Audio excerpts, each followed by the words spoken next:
বন্ধু, তুমি অনেক দূরে, তাই তো তোমায় মনে পড়ে।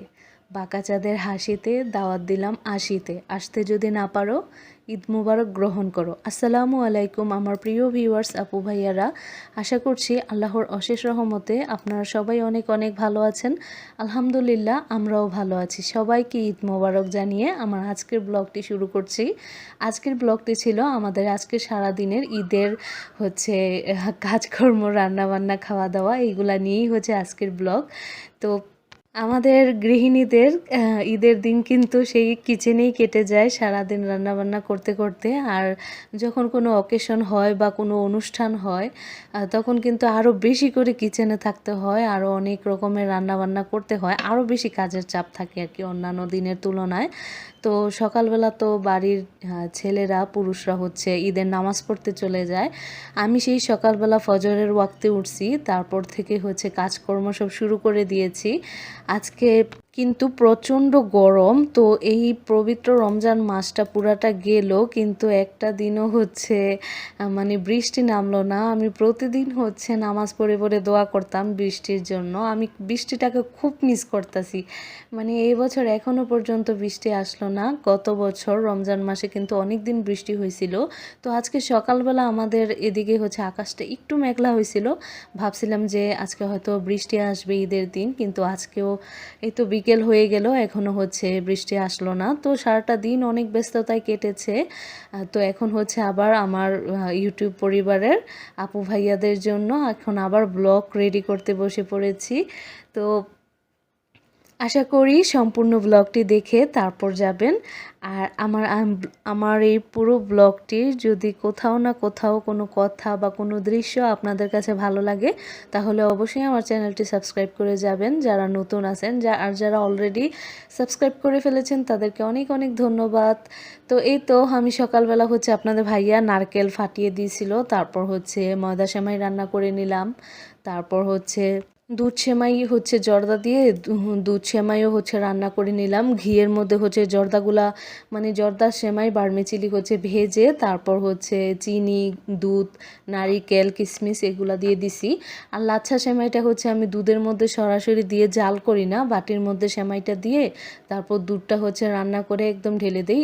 এই সেমাইটা একদম ইনস্ট্যান্ট রান্না করতে দেখা যায় যে 10 মিনিটও লাগে না। আর যদি গুঁড়া দুধ থাকে তাহলে আরও কম সময় লাগে।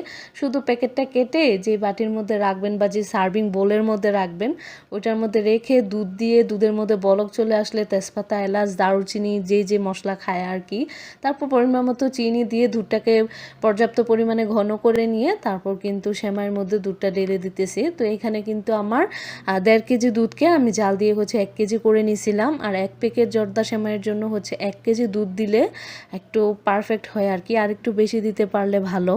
যেহেতু আজকে অনেক গরম, তো মানে খুবই গরম লাগতেছিল, আজকের দিনটা খুবই গরম।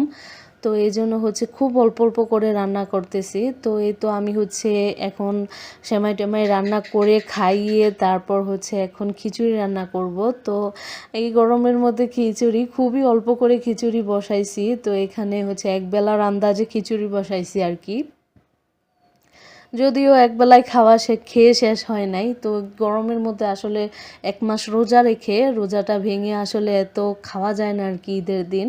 তারপরও তো ঈদের দিন বছরে একটা ঈদ মানে রোজার ঈদ, ওই দিনে রোজার ঈদ আর কুরবানির ঈদ, এই 2 ঈদেই তো আমরা রান্নাবান্না করি। তো খাওয়া হোক বা না হোক কিন্তু রান্নাবান্না কিন্তু করা হয়।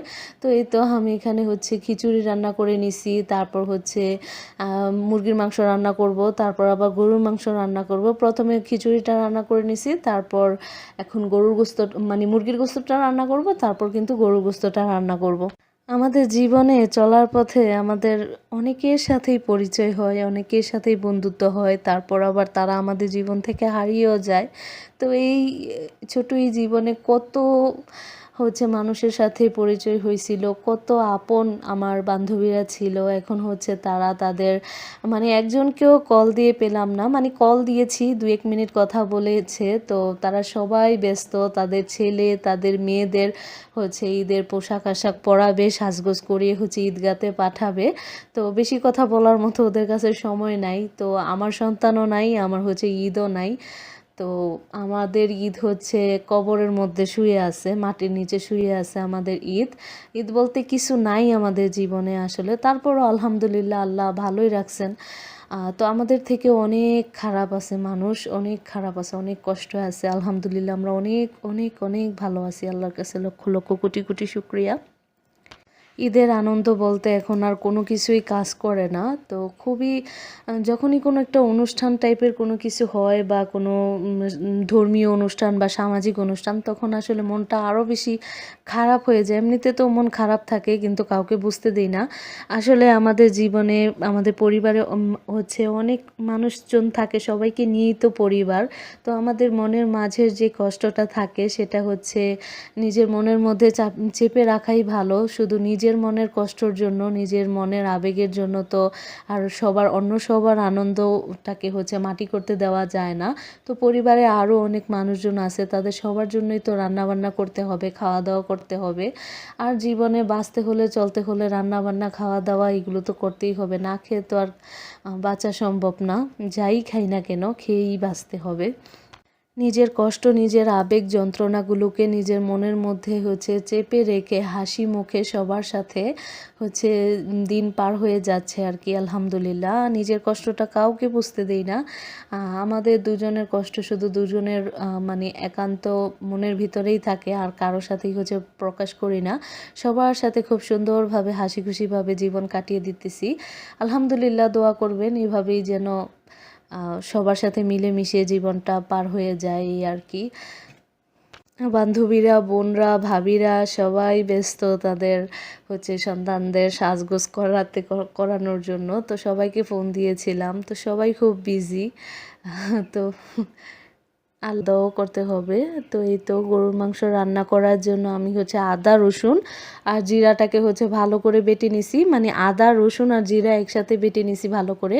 এখন হচ্ছে গরুর গোশতটা বসাবো। তো এখানে এলাচ, দারচিনি, তেজপাতা তেলের মধ্যে ভালো করে ভেজে, তারপর পেঁয়াজ কুচি ভালো করে ভাজা ভাজা করে আদা, রসুন আর জিরার বাটাটা হচ্ছে দিয়ে একটু ভেজে নিয়ে তারপর কিন্তু হলুদের গুঁড়া, মরিচের গুঁড়া, লবণ, তারপর ধনিয়ার গুঁড়া, জিরার গুঁড়া এইগুলা দিয়ে হচ্ছে অল্প পানি দিয়ে ভালো করে হচ্ছে পানি দিয়ে ভালো করে কষিয়ে নিব মশলাটা। গরুর মাংসের মশলা যত ভালো করে কষানো হয় আর মশলার মধ্যে যত বেশি করে হচ্ছে গোস্তটা কষানো যায় ততই কিন্তু মজা হয়। এই কষানোর মধ্যেই হচ্ছে গোস্ত রান্নার হচ্ছে আসল মজাটা লুকিয়ে থাকে। তো আমি অল্প পরিমাণে পানি দিছি মশলাগুলো যাতে পুড়ে না যায়। তারপর কিন্তু গরু গোস্তটা দিয়ে দিব। আর ফ্রেশ গরুর মাংসতে এমনি এমনি হচ্ছে অনেক পানি ওঠে।